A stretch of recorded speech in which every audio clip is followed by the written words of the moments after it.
So in Microsoft Designer, you may have worked around with a lot of projects and you may have or named them as well.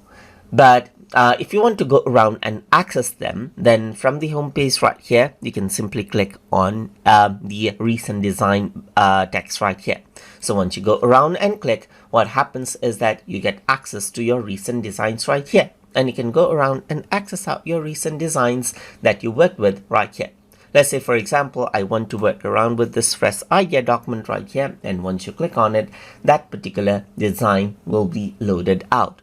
And when a particular project is opened up, in order to access out designs, what you can do is you can go around over here on the top and then click on designer right here, just like this. So once you go around onto designer, then this is what you have. As you can see, you can scroll down, up, and access out the other designs that you have worked with. So if I were to go around and click on this, then what happens is that you got access to your designs right here, just like this.